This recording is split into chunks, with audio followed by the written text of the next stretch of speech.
James had a very important job. He was to take some coal cars to the wharf.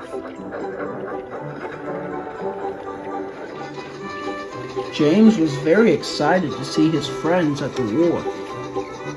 Duncan better be on his best behavior today, he thought to himself.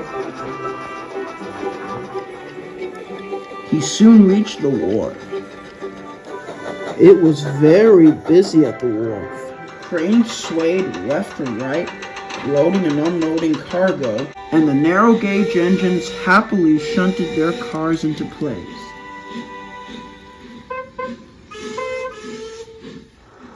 Just then, a shiny little diesel pulled alongside James.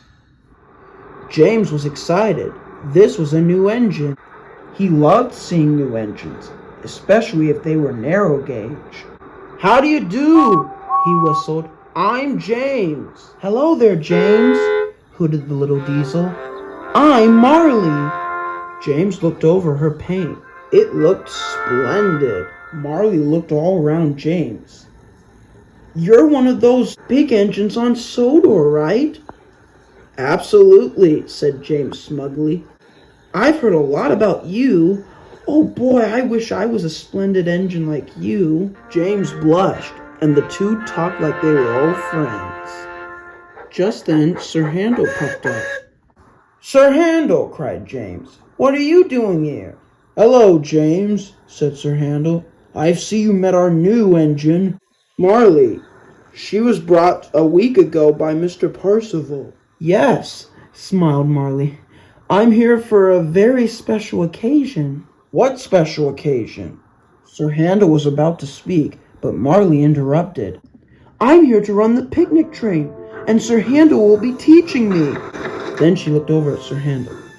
"Oh, sorry, you were meant to speak." Sir Handel just laughed.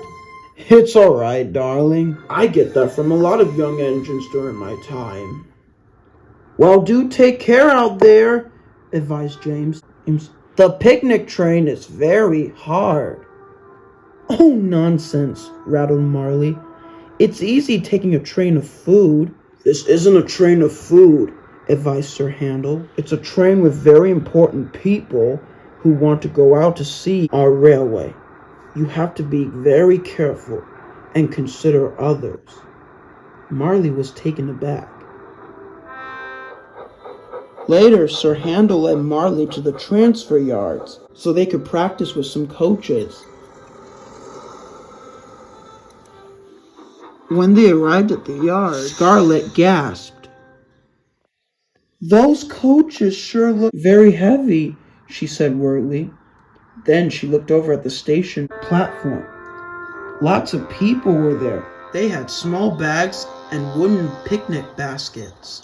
Marleigh was worried. She looked over at Sir Handel. Do you think you can maybe stay with me till the job is finished?" Sir Handel smiled. "Of course, my dear." Soon Sir Handel taught Marleigh how to gently couple up to the coaches and to gently move along the line with her. "When you're shunting cars, you can bump them," said Sir Handel. "But with coaches, you can't bump them. You go gently with them." "Understood," said Marleigh. Soon Marleigh practiced shunting in the yard. Sir Handel also taught her how to be firm with the troublesome trucks.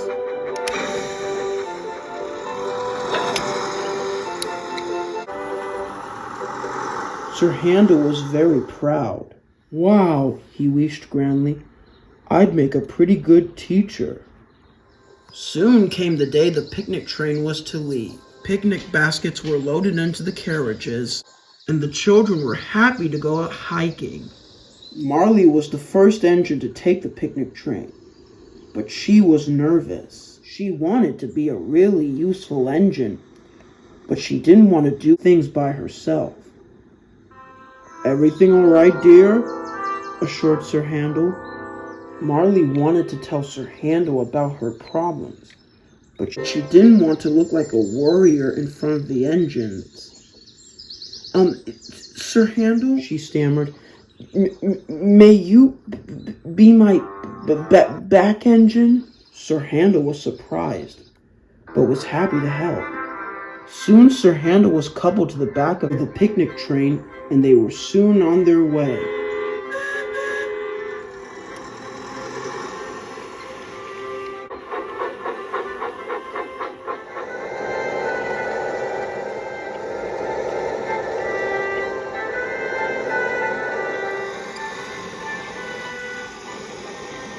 They were going well until they came to Codyfell Hill. It was very steep. Okay then, called Sir Handel. You can take it from here. Now Marleigh was more worried than ever. She didn't like handling things on her own. She wanted Sir Handel to stay by her side, but she knew he couldn't. She wanted to tell Sir Handel how scared she was of doing things by herself, but she didn't want to look silly. So, wheel turn by wheel turn, she began to crawl up the very steep hill. Almost there, she panted. Nearly there, nearly there. Then there was trouble. The coaches became too heavy. Her wheels began to slip. Suddenly, the whole train began to pull her back. Help! She wailed. Sir Handel knew she was in trouble and knew what to do. He allowed the coaches to knock into her, and thinking quickly, he slowed the train down. Marleigh was embarrassed, and the passengers were relieved to see Sir Handel had jumped forward. What went wrong? Asked Sir Handel. Marleigh knew there was nothing she could do. She finally decided to come clean. She took a deep breath and began. I don't want to do things on my own. It's scary. I don't know if I'm very capable of completing a job by myself. All I wanted was a little bit of help. I'm not really useful when I can't do things on my own.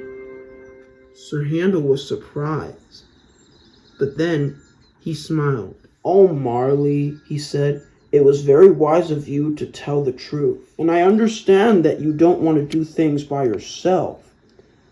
I understand, but there are some times when an engine has to be independent and face a challenge on his or her own, and you'll be just like that engine. Take my advice, he said. Why don't you pretend I'm there? That way you can make it up the hill in one piece. Marleigh thought for a moment, then smiled. I'll give it a good try, Sir Handel. Thank you. Sir Handel beamed from buffer to buffer. So when Marleigh took a charge up the hill, she wasn't so worried anymore. I can do this. I can do this, she thought to herself. Then she imagined that Sir Handel was behind her, cheering her on and giving her a buffer. At last, with every wheel turn, she finally made it up the hill. I did it! She hooted happily.